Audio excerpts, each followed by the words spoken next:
السلام علیکم ورحمۃ اللہ وبرکاتہ۔ ان الحمد للہ نحمده ونستعینه ونستغفره ونعوذ باللہ من شرور انفسنا ومن سیئات اعمالنا من يهده الله فلا مضل له ومن يضلل فلا هادي له ونشهد أن لا إله إلا الله وحده لا شريك له ونشهد أن محمدا عبده ورسوله اللهم صل على محمد وعلى آل محمد كما صليت على إبراهيم وعلى آل إبراهيم إنك حميد مجيد اللهم بارك على محمد وعلى آل محمد كما باركت على إبراهيم وعلى آل إبراهيم إنك حميد مجيد أما بعد فإن خير الحديث كتاب الله وخير الهدي هدي محمد صلى الله عليه وسلم وشر الأمور محدثاتها وكل محدثة بدعة وكل بدعة ضلالة وكل ضلالة في النار أعوذ بالله من الشيطان الرجيم لقد جاءكم رسول من أنفسكم عزيز عليه ما عنتم حريص عليكم بالمؤمنين رؤوف رحيم۔ سامعین کرام، آپ بڑی دیر سے سیرت النبی کانفرنس سے بحمد اللہ تعالی اہل علم کے قرآن و سنت کے دلائل کے ساتھ پر خطابات سماعت فرما رہے ہیں۔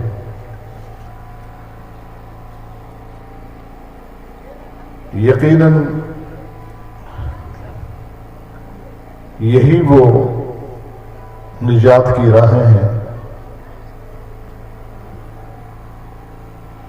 اور میرا اور آپ کا یہاں موجود ہونا اسی ہی غرض کے لیے ہے، اور یہی اغراض ہونے چاہیے کہ ہم اللہ تعالیٰ کا دین جو ہمارے پیارے پیغمبر محمد رسول اللہ صلی اللہ علیہ وسلم کے ذریعے ہم تک پہنچایا گیا ہے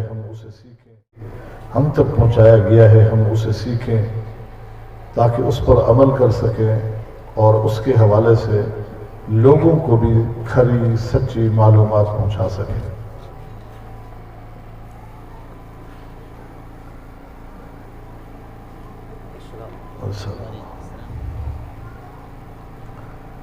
اس کانفرنس کے عنوان کے حوالے سے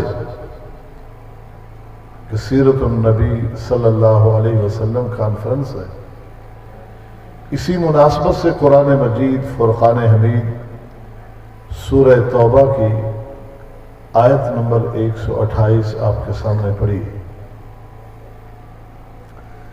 اس کا ترجمہ مختصر تفصیل کے ساتھ میں آپ کے سامنے رکھنے کی کوشش کروں گا۔ اللہ تعالی ہم سب کو قرآن و سنت کی صحیح فہم بھی عطا فرمائے اور اس کے مطابق عقیدے اور عمل کی توفیق بھی عطا فرمائے۔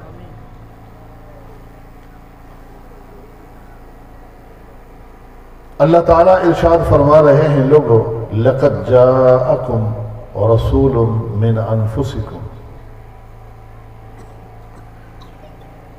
یقیناً آ گئے ہیں تمہارے پاس تمہیں میں سے ایک عظیم رسول۔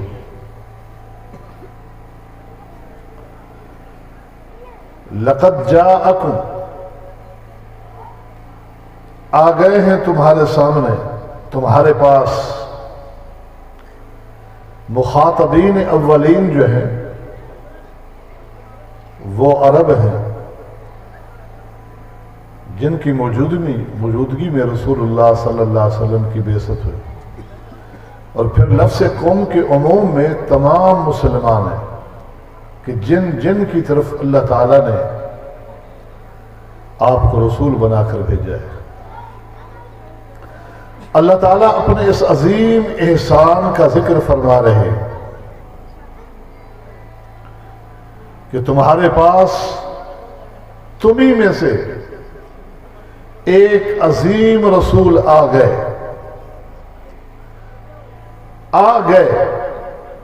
اس کا مطلب ہے کہ اس سے پہلے نہیں تھے، اس سے پہلے آپ نہیں تھے.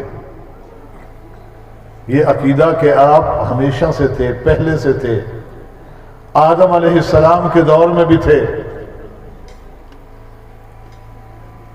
یہ باطل ہے.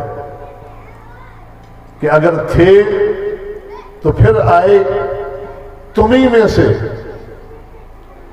جن کو خطاب کیا جا رہا ہے انہیں کہا جا رہا ہے تمہیں میں سے، اور آنے کا طریقہ بھی وہی ہے جس طرح ایک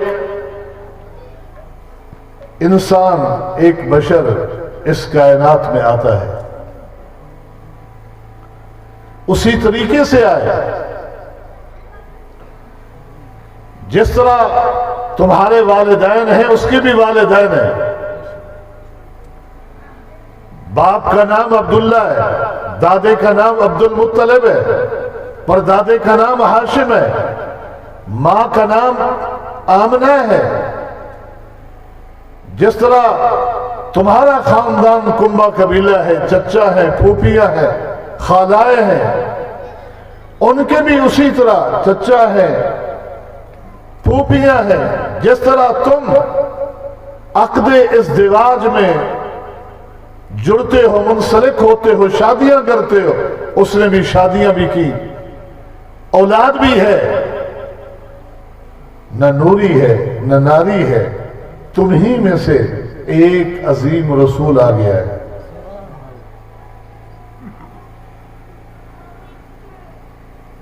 اگر دیکھیں تضاد دیکھیں، ادھر کہا جاتا ہے کہ آپ پیدا نہیں ہوئے، آپ تو پہلے سے تھے، پہلے سے تھے. اگر پہلے سے تھے کہ آدم علیہ السلام نے بھی اپنی ہونے والی بشری خطا، وہ اللہ کے آخری پیغمبر، اپنے آخری اس بیٹے محمد اور رسول اللہ کے وسیلے سے اللہ سے دعا مانگی تھی. میں اس وقت تھا جب کوئی نہ تھا، آدم بھی مٹی میں تھے. اس کا معنی یہی ہے. تو پھر میلاد کس چیز کی مناتے ہو؟ پھر میلاد کس چیز کی مناتے ہو؟ ادھر میلاد منا کے، میلاد کا معنی ہے تاریخ پیدائش، وقت پیدائش. میلاد منا کر تم یہ ثابت کرتے ہو کہ اللہ کے پیغمبر جس طرح عام ایک انسان پیدا ہوتا ہے ویسے ہی پیدا ہوئے، پلے، پرورش پائی، بڑے ہوئے. اور پھر کبھی یہ عقیدہ رکھ کر کہ آپ نور من نور اللہ ہیں، اللہ کے نور کا ایک جز ہے، اس عقیدے کو باطل کرتے ہو جو پہلے بات کہی تھی. کیونکہ اللہ کا نور تو خالق ہے، مخلوق نہیں ہے. اللہ کا نور تو خالق ہے، وہ مخلوق ہے نہیں. اگر اللہ کے نور سے لیے ہوئے نور ہے، وہ خالق کا نور ہے، خالق کا جز ہے، تو پھر پیدا کیسے ہوئے، مخلوق کیسے بنے؟ ان دونوں نظریات میں ٹکراؤ ہے. اللہ نے اس بات کی نفی تو کر دی کہ لم یلد ولم یولد ولم یکن لہ کفوا احد. نہ مجھ سے کوئی نکلا ہے، نہ میں کسی سے نکلا ہوں. یہ عقیدے پہلے لوگوں نے بھی رکھے. کسی نے کہا عزیر اللہ کا بیٹا، کسی نے کہا عیسیٰ علیہ السلام اللہ کے بیٹے. مکہ کے مشرک سارے فرشتوں کے بارے میں کہتے تھے یہ اللہ کی بیٹیاں ہیں. تو اللہ تعالیٰ نے ان تمام نظریات کا رد کیا کہ لم یلد ولم یولد. مجھ سے کوئی نہیں، میں کسی سے نہیں. تو یہ نظریہ کہ آپ نور من نور اللہ ہے، اللہ کے نور کے سے لیے ہوئے نور ہے، یہ عقیدہ بھی اسی طرح باطل ہے جس طرح یہودیوں نے کہا عزیر اللہ کا بیٹا، جس طرح عیسائیوں نے کہا عیسیٰ اللہ کے بیٹے، مکہ کے مشرکین نے کہا فرشتے اللہ کی بیٹیاں. جس طرح وہ عقیدے جھوٹے، یہ عقیدہ بھی ایسے ہی باطل اور جھوٹا ہے کہ اللہ کے پیغمبر نور من نور اللہ تھے. لقد جاءکم، اللہ کے پیغمبر آئے ہیں تو ان کی بعثت کا مقصد سمجھو. اللہ تعالیٰ ان کی بعثت کا مقصد ہمیں سمجھانا چاہتا ہے، وہ منوانا چاہتا ہے. یہ نہیں ہے کہ آ گئے، کب آئے، کس وقت آئے، اس وقت کو لے کے ہم خوشیاں اور دھوم اس طریقے سے منائیں کہ جس مقصد کے لیے آئے اس مقصد کو بھول جائے. یہ دھوم، یہ خوشیاں، پیغمبر کی بعثت کائنات کے ہر مسلمان کے لیے خوشی کی بات ہے. خوشی ہونا اور چیز ہے، کسی دن و تاریخ کی تخصیص کے ساتھ اسے جشن منانا یہ اور چیز ہے. کسی کی آمد پر خوشی منانا دین اسلام سے ثابت ہے، لیکن اس دن کو اس طرح لینا کہ ہر سال اسی دن یا تاریخ کے حوالے سے باقاعدہ جشن منانا، یہ رسم عیسائیوں کی ہے. عرب دنیا اس طریقے سے واقف ہی نہیں تھی. تاریخ سے پوچھے تو یہ طریقہ کار عیسائیوں کا ہے. یہی وجہ ہے کہ ان کے سال میلادی جو ہے ان کے پیغمبر کی تاریخ پیدائش سے شروع کیے ہوئے. مسلمانوں نے سال کی ترتیب بھی رکھی تو پیغمبر کے دور میں پیش آنے والے ایک عظیم واقعہ ہجرت سے منسوب کیا ہے، تاریخ پیدائش سے نہیں جوڑا. اس دن کو، جس دن ان کے پیغمبر کی پیدائش بتائی جاتی ہے، وہ سچی یا جھوٹی؟ 25 دسمبر کو آپ پوری ملت نصرانیت سے پوچھے عید کیوں مناتے ہیں، وہ کہیں گے ہمارے پیغمبر کی پیدائش کا دن ہے. نبی علیہ السلام ان سابقہ مذاہب کا رد کرنے آئے تھے، ان کی مشابہت سے روکنے آئے تھے، ان کی مشابہت کو اپنانے کی تعلیم دینے نہیں آئے تھے. آپ کی بعثت کے مقاصد کو سمجھیے.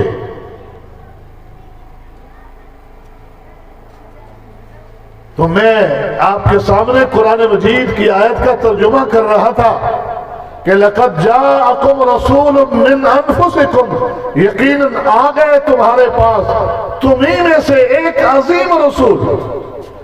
رسول، یہ لام کے اوپر جو دو پیش ہے نا، علماء ماشاءاللہ بڑی تعداد میں موجود ہیں، ان سے پوچھیں یہ دو پیشوں کا معنی کیا ہے تو آپ کو بتائیں گے. ان کا معنی ہے عظیم، رسول عظیم.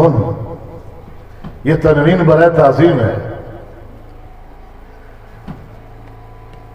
اللہ فرما رہے ہیں عظیم رسول آئے ہیں. عظیم رسول سارے عظمت والے، لیکن جس رسول کو اللہ نے ہمیں تعلیم دینے کے لیے بھیجا وہ ہے جس نے خود کہا انا سید ولد آدم ولا فخر. لوگوں یہ فخر کی بات نہیں ہے، اگر وہ حقیقت بتا رہا ہو کہ اللہ نے اولاد آدم کا مجھے سردار بنایا ہے. ہر اعتبار سے اللہ نے اپنے اس پیغمبر کو جو امتیاز بخشا ہے نا، وہ امتیاز ہی ہے. آپ جیسا کوئی نہیں،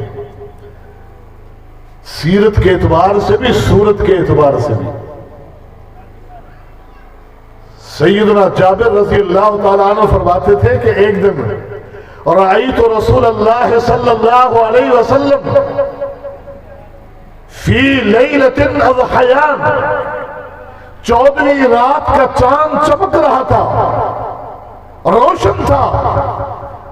ادھر میں نے پیغمبر علیہ السلام کو دیکھا، سرخ دھاری دار جوڑا پہن کر آپ چلتے چلے آ رہے ہیں، دمکتے چلے آ رہے ہیں۔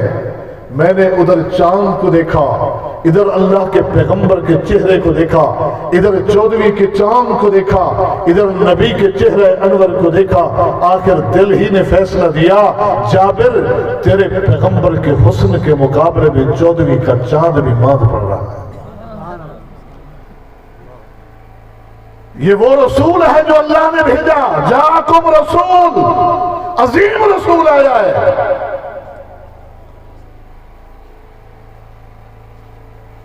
جس گلی سے گزر جاتے ہیں گلی معطر ہو جاتی ہے۔ انس فرماتے ہیں ہمارے گھر تشریف لائے، آپ سو گئے۔ ام سلیم ان کی والدہ اللہ کے پیغمبر کی رضائی خالہ بنتی تھی۔ دیکھا پیغمبر کے جسم اطہر سے پسینے کا پانی ٹپک رہا ہے، جلدی سے شیشی لی اور آہستہ آہستہ کہ نبی علیہ السلام کی آنکھ بھی نہ کھلے، پسینے کے وہ قطرے جمع کرنے لگی۔ نبی کی آنکھ کھلی، کہا یا ام سلیم ما ھذا تصنعین، ام سلیم یہ کیا کر رہی ہو؟ عرض کرتی ہے ھذا عرق نجعلہ فی عطورنا، اے اللہ کے پیغمبر یہ آپ کا پسینہ ہے، جمع کر کے ہم اپنی خوشبو میں اس کے قطرے ڈالتے ہیں۔ دنیا اس خوشبو کو تلاش کرتی رہتی ہے، نہ بازاروں میں ملتی ہے نہ مارکیٹوں میں ملتی ہے۔ یہ خوشبو کہاں سے آئی ہے؟ جس عطر میں اللہ کے پیغمبر کے جسم اطہر کا ایک قطرہ ڈالا، وہ ایسی خوشبو بدل گئی، بن گئی کہ اس خوشبو جیسی کائنات میں کوئی خوشبو نہیں ملتی تھی۔ آپ کے جسد اطہر کو اللہ نے باعث برکت بنا دیا۔ اسی لیے تو سیدہ ام سلیم نے اس وقت دیکھا کہ جب آپ کے 2 شاگرد آئے ہیں، مسجد نبوی کے دروازے پہ کھڑے ہیں، کچھ مانگنے آئے ہیں، کوئی مطالبہ لے کے آئے ہیں۔ نبی علیہ السلام نے اور کچھ نہیں دیا، کہا پانی لے آؤ۔ ایک برتن میں پانی لے آئے۔ آپ نے اس برتن میں پانی جس میں تھا اسی میں اپنے ہاتھ دھوئے، کلی کر کے اسی پانی برتن میں پانی ڈالا کلی کا، ایسے ہی چہرہ انور، اور پھر فرمایا اس پانی میں سے کچھ کو پی لو، کچھ کو اپنے چہرے پر، سینے پر اور جسم پر، پورے جسموں پہ ڈال دو، اللہ کبھی محتاج نہیں کرے گا۔ اندر سے، حجرے کے اندر سے سیدہ ام سلمہ سن رہی ہے، اللہ کے پیغمبر نے انہیں پانی دیا، اندر سے آواز دیتی ہے بیٹو اس پانی میں سے کچھ اپنی ماں کو بھی بچا کے دے دینا، اپنی ماں کے لیے بھی کچھ پانی بتا کے دے دینا، کہ یہ وہ عظیم پانی ہے جس میں اللہ کے پیغمبر کا ہاتھ مبارک لگ گیا ہے۔ سیدنا سہل بن سعدی رضی اللہ تعالیٰ عنہ فرماتے ہیں کہ ہم رسول اللہ کے ساتھ موجود تھے کہ ایک عورت آئی اور اس کے پاس ایک چادر تھی، بردہ۔ پوچھا جانتے ہو بردہ کس کو کہتے ہیں؟ یہ وہ چادر ہوتی ہے جس کی سائڈوں پہ کڑھائی کی ہوتی ہے، بنائی کی ہوتی ہے۔ آ کر کہتی ہے اللہ کے پیغمبر نسجتھا بیدی لیکسوکھا، میں نے اس کو اپنے ہاتھ سے بنا ہے، اپنے ہاتھ سے کڑھائی کی ہے، اور یہ سب کچھ اس لیے کیا ہے کہ تاکہ آپ کو گفٹ اور ہدیے کے طور پر پیش کرو اور آپ اسے پہنیں، آپ میرا تحفہ قبول کیجیے۔ آپ نے لیا اس خاتون کی اس محبت اور جذبے کو دیکھتے ہوئے، اور لیا ایسے محتاجن الیہا، یوں لگا جیسے اللہ کے پیغمبر کو واقعی اس کی ضرورت بھی تھی۔ یہ حوصلہ افزائی تھی، حوصلہ افزائی مقصود تھی۔ اس طرح خوشی خوشی لیا کہ وہ آنے والی خوش ہو جائے۔ آپ اس چادر کو گھر لے کر گئے، واپس آئے تو وہ آپ کا تہبند تھا، آپ نے اسے بطور ازار پہن لیا تھا۔ صحابی کہتے ہیں کیا خوبصورت لگ رہی تھی۔ سب کہنے لگے کیا خوبصورت لگ رہی ہے۔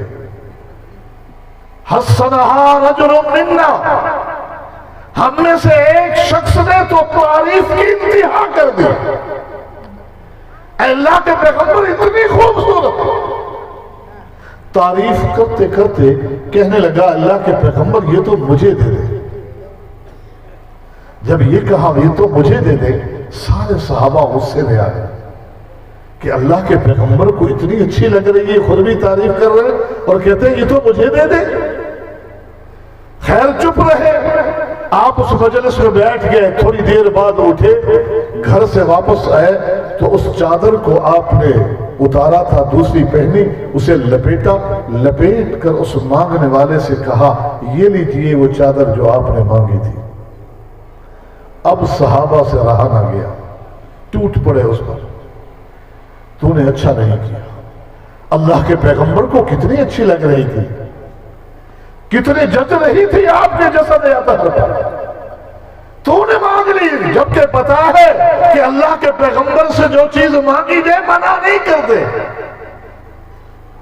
اس نے کہا لوگوں میری بات بھی سنو، اللہ کی قسم جب یہ خوبصورت چادر اس خوبصورت اور مبارک جسد پہ لگتی ہوئی آ رہی تھی، میں نے یہ قطعاً نہیں سوچا کہ اللہ کے پیغمبر نہ پہنے میں پہنوں، بلکہ دل میں خیال آیا کہ عبد الرحمن کیا ہی بات ہے، تو مرے اور یہی چادر تیرا کفن بن جائے۔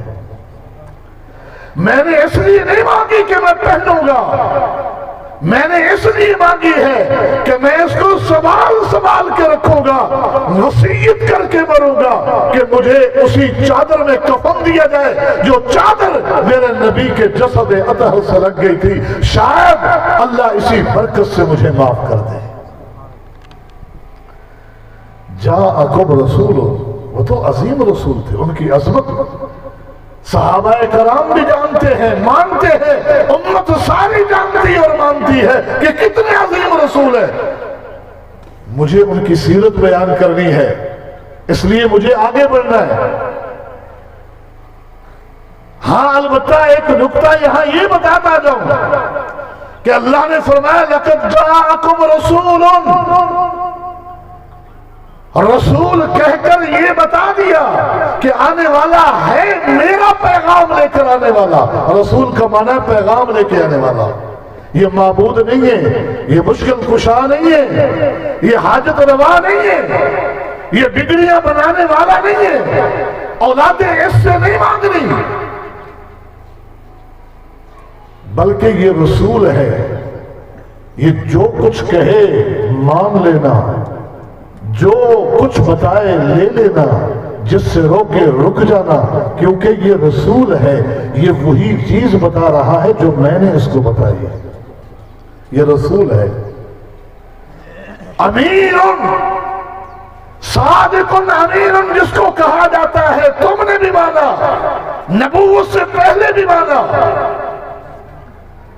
یہ صادق و امین قاصد ہے، اپنی طرف سے کچھ نہیں ملاتا، اپنی طرف سے کچھ نہیں کہہ رہا، یہ جو کچھ کہہ رہا ہے تمہارے پیدا کرنے والے، تمہارے خالق و مالک کی مرضی ہے، جو کچھ بتا رہا ہے یہ تمہارے خالق و مالک کا حکم ہے۔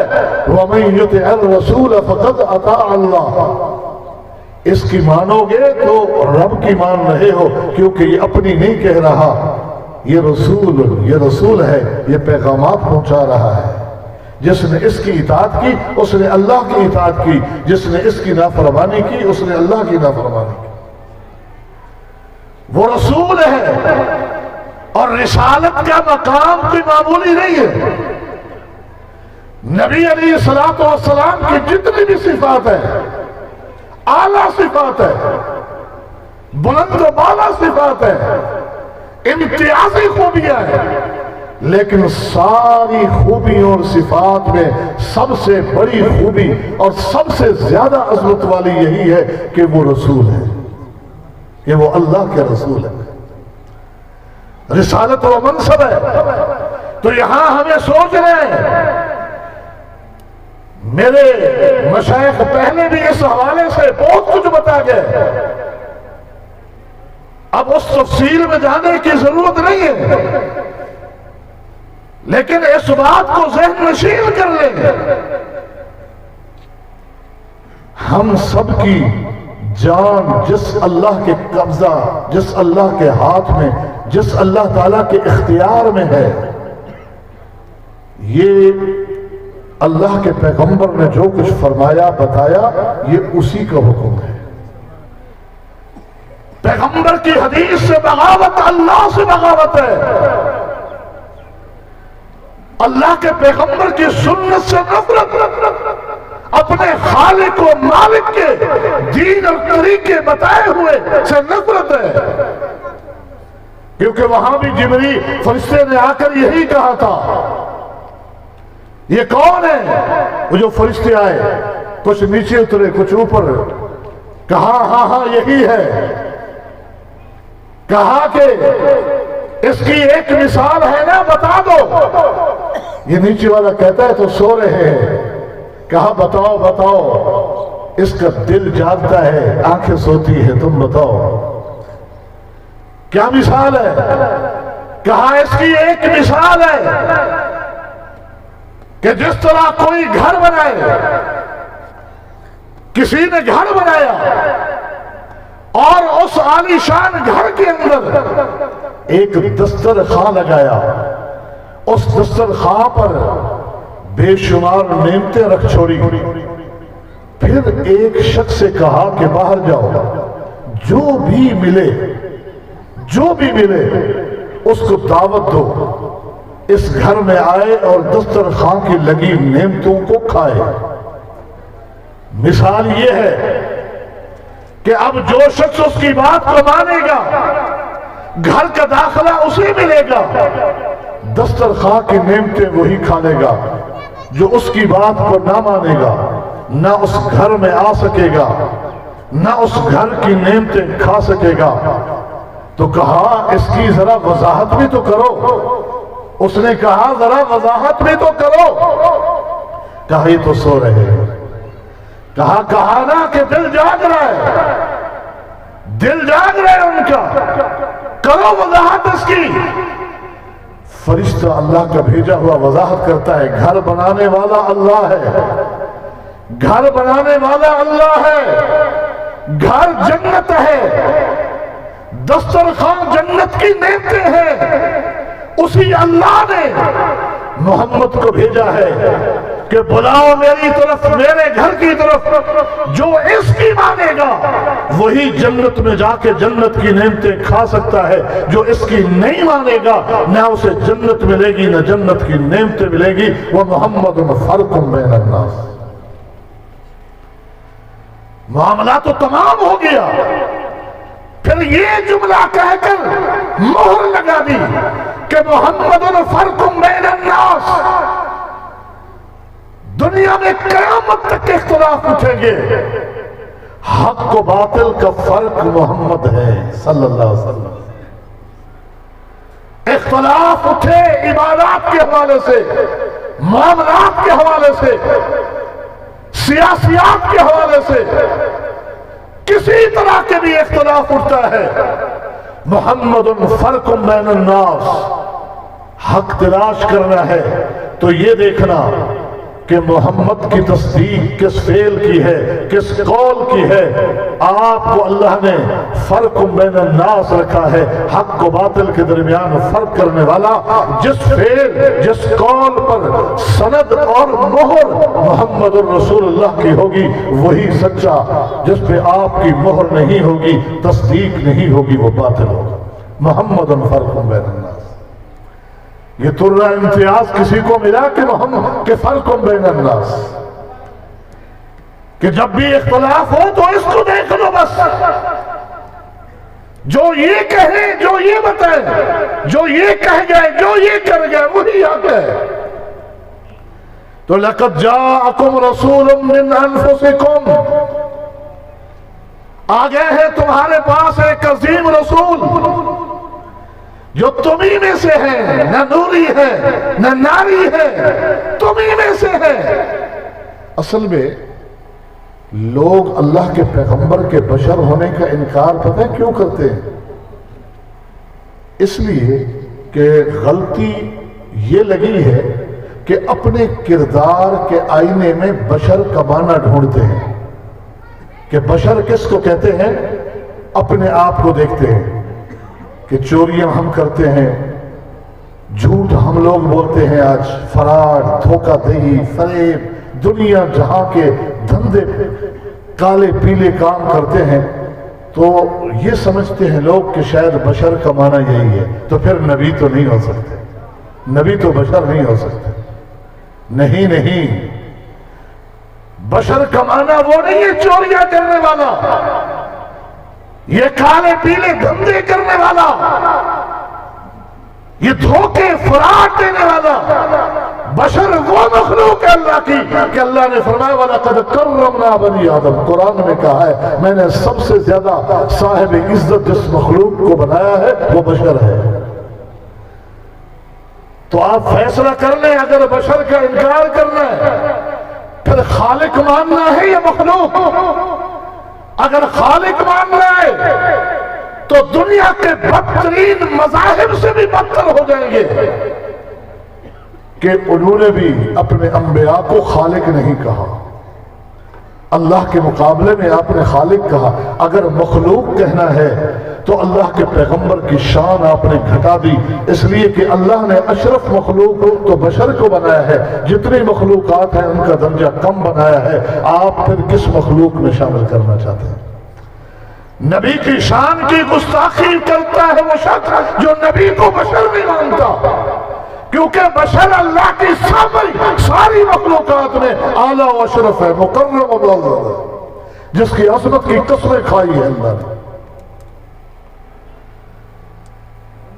تو لَقَدْ جَاءَكُمْ رَسُولٌ مِّنْ أَنفُسِكُمْ عَزِيزٌ عَلَيْهِ مَا عَنِتُّمْ۔ پیار کیسا ہے اپنی امت کے ساتھ آنے والے نبی کا؟ کہا امتی تکلیف میں پڑ جائے نبی کا سکون اور چین اڑ جاتا ہے، امتی کی تکلیف دیکھ کر رہا نہیں جاتا، یہ وہ نبی ہے۔ امتی کی پریشانی دیکھ کر آپ سے رہا نہیں جاتا، برداشت نہیں ہوتا امتی۔ یہ امت ہے کہ جس نے اپنے قبلے اس محمد، اس نبی کی سمت سے موڑ لیے ہیں کہیں اور، اپنی نسبتیں جوڑ لی ہیں کسی اور کی طرف۔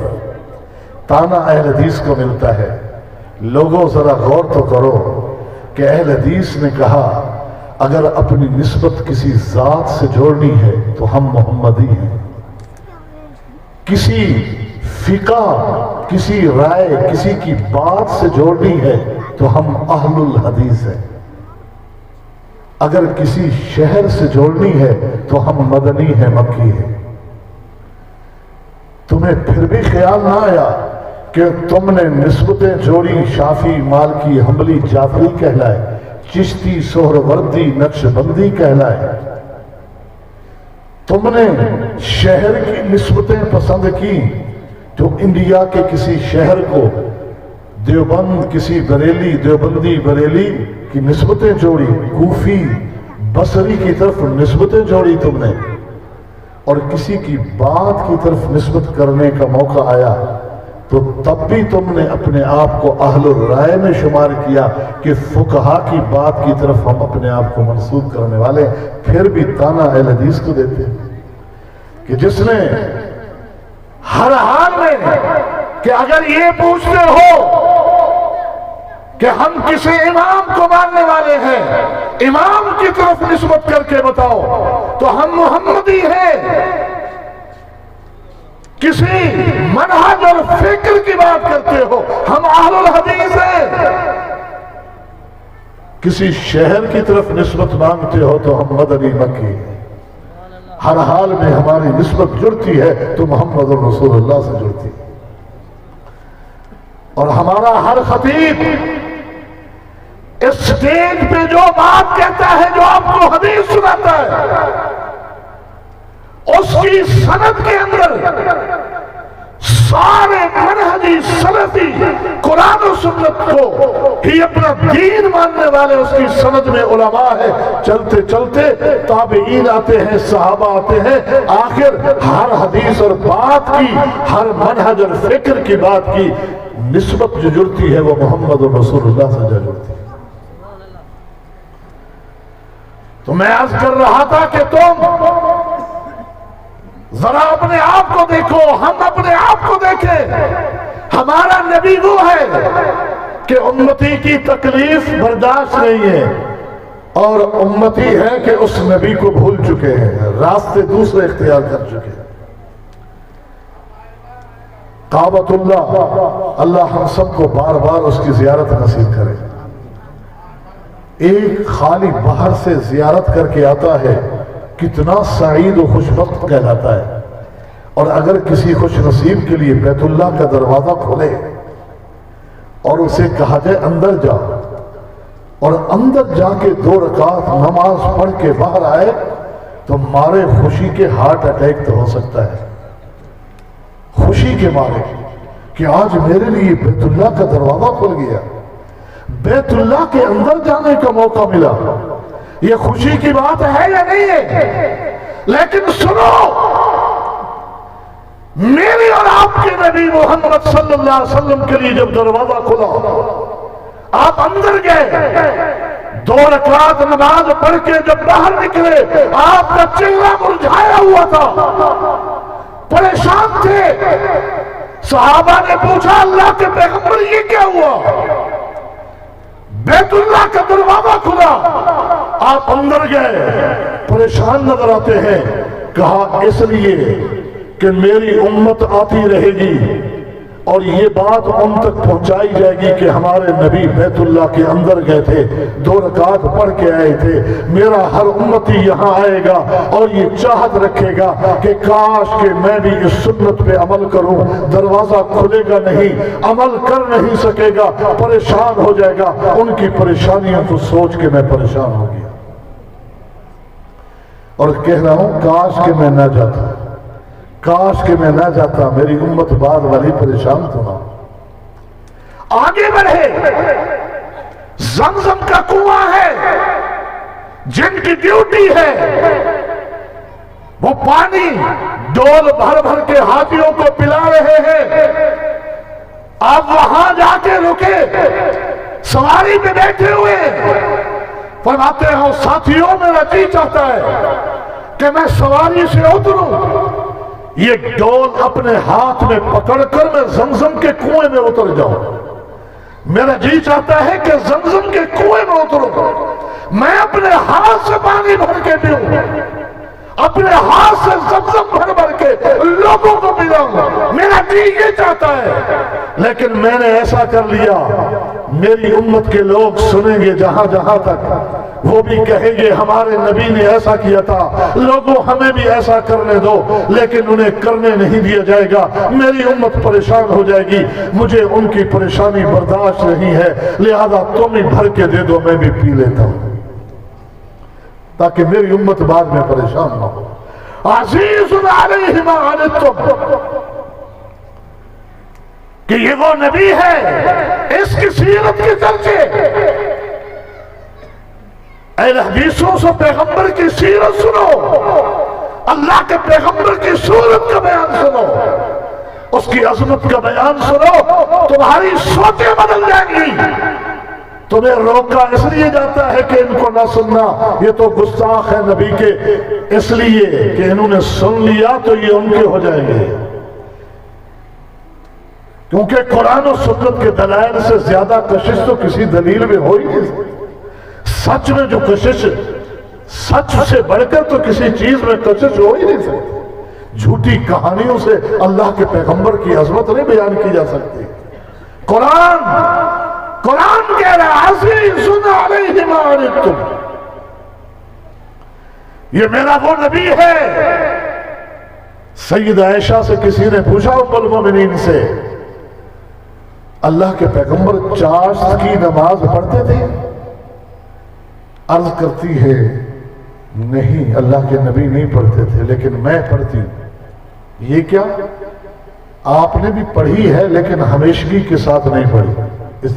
کہا یہ اس لیے کہ ایک بار نہیں، دو بار نہیں، کئی ایسے کام تھے کہ آپ چاہتے تھے کہ میں یہ کروں، لیکن پھر یہ سوچتے تھے کہ کہیں اللہ یہ فرض نہ کر دے، اگر یہ فرض ہو گئے تو میری امت کے لیے ادا کرنا مشکل ہو جائے گا اور قیامت کے دن ان کی پکڑ نہ ہو جائے، اس لیے چھوڑ دیتے تھے تاکہ یہ نفلی عمل رہے، فرض نہ بنے، فرض نہ بن جائے۔ جس طرح تراویح کے بارے میں بھی آپ نے حدیث بارہا سنی ہے۔